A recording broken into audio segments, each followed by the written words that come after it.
give more talent again. And next, I call Tawfiq Maulana Athai to give another Tamil motivation interview.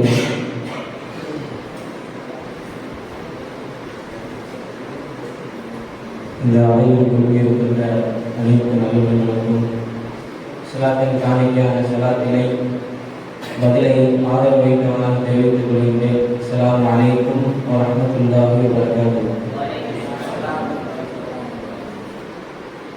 ஒவ்வொரு வாரமும் நாம் கொடியேற்று நிகழ்ச்சி நடத்தி கொண்டிருக்கின்றோம்.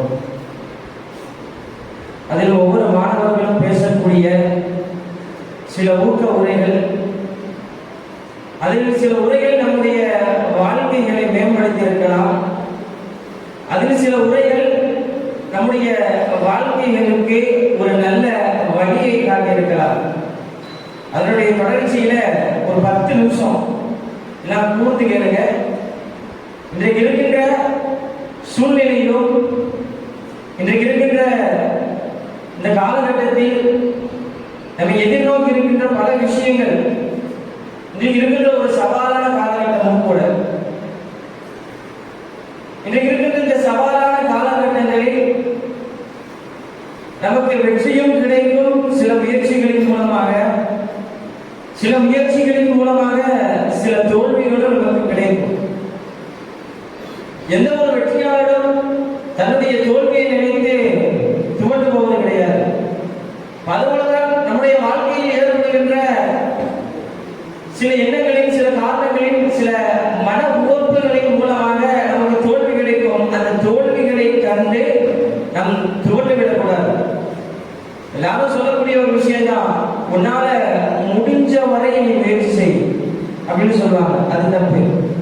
உன்னால முடிஞ்ச வரைய முயற்சி செய்யன்னு சொல்லுவாங்க. அது தப்பு. ஒரு செயலை நாம் எடுத்து விட்டோம் என்று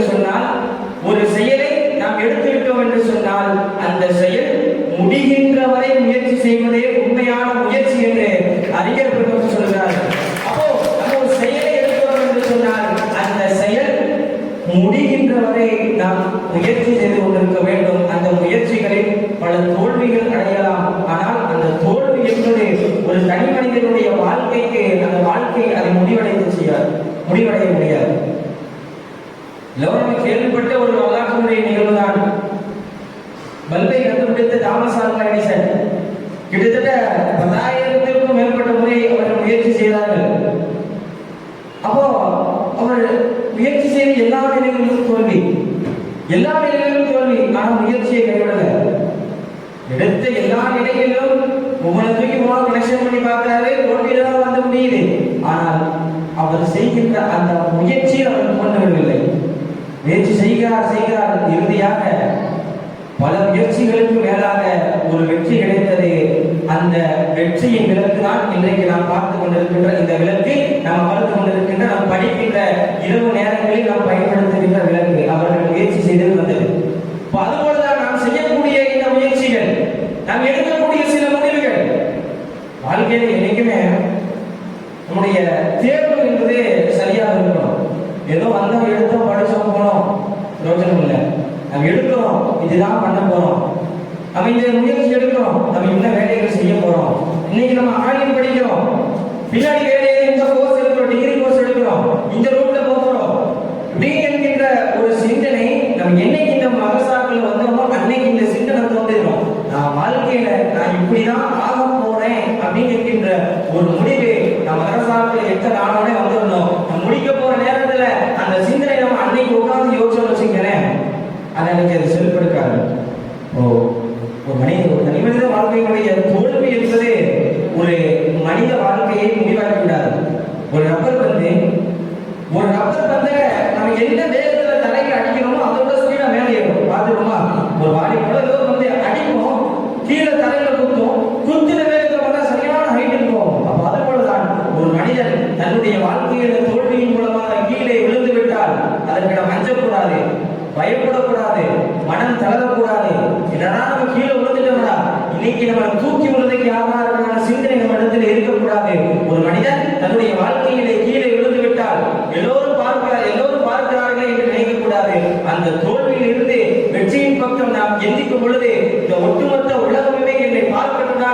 என்ற அந்த சிந்தனையோடு அந்த தோல்வியில் இருந்து மீள்பவனே உண்மையான வெற்றியாளர்.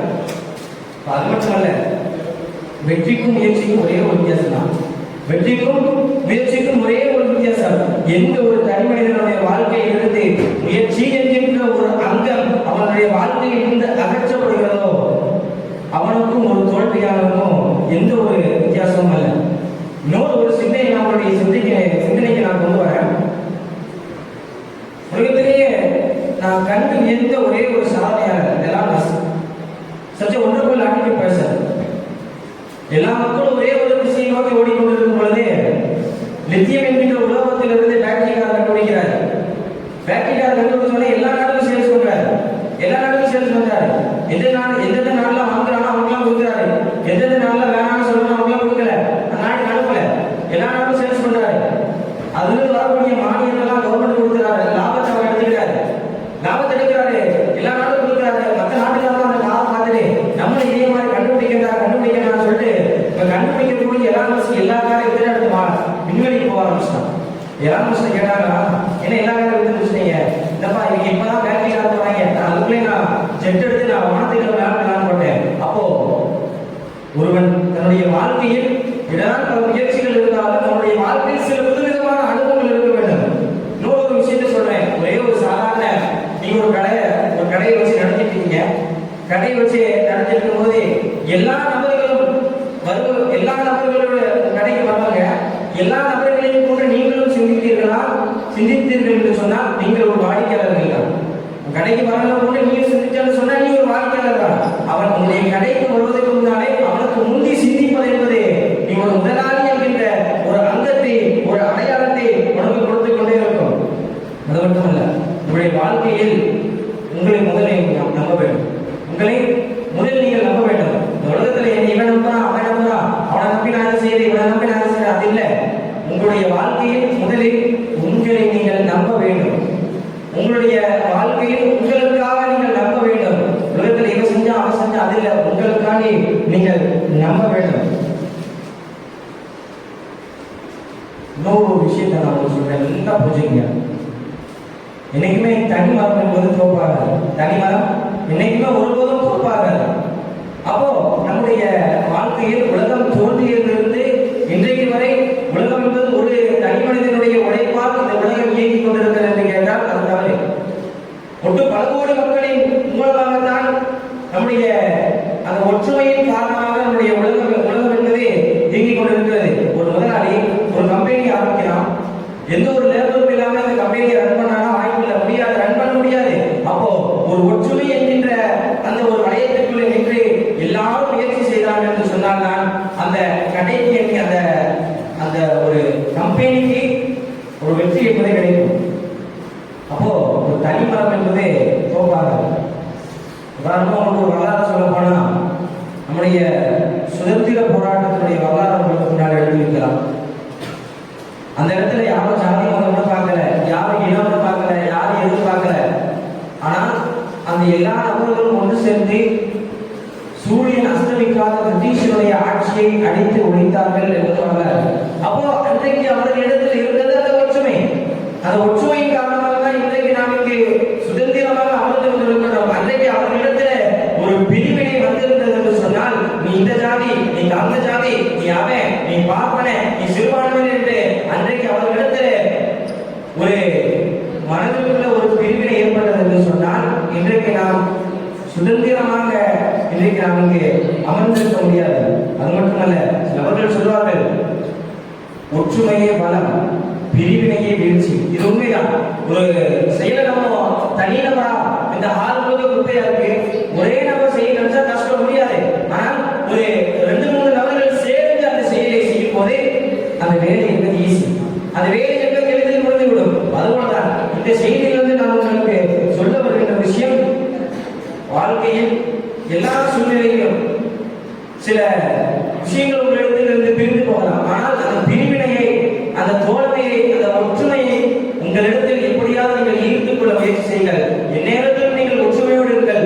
ஒற்றுமையோடு இருந்தால் உங்களை அசைப்பதற்கு இந்த உலகிலே யாரும் கிடையாது. அன்பார்ந்த மாணவர்களே, உங்களிடத்தில் நான் எடுத்து வைக்கக்கூடிய ஒரே ஒரு 2 கருத்து, உங்களுடைய வாழ்க்கையை நீங்கள் முயற்சி செய்யுங்கள். அந்த முயற்சியை உங்களுக்காக செய்யுங்கள், உங்களை நம்பி செய்யுங்கள். இரண்டாவது விஷயம், உங்களுடைய வாழ்க்கையில் நீங்கள் ஒற்றுமையோடு இருங்கள். எல்லா சூழ்நிலையிலும் ஒற்றுமையோடு இருங்கள். ஒற்றுமையோடு நீங்கள் இருந்தால் உங்களை வீழ்த்துவதற்கு இந்த உலகிலே யாரும் கிடையாது.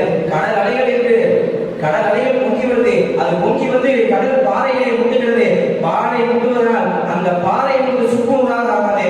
அந்த பாறை கடல் அலை அந்த பாறையின் மீது முட்டுவதாக அந்த பாறை என்பது தன்னை செதுக்கிக் கொள்கிறதே ஒழிய அந்த பாறை என்பது ஒருபோதும் அந்த கல்லை சுக்குநூறாக ஆக்கிவிடாது.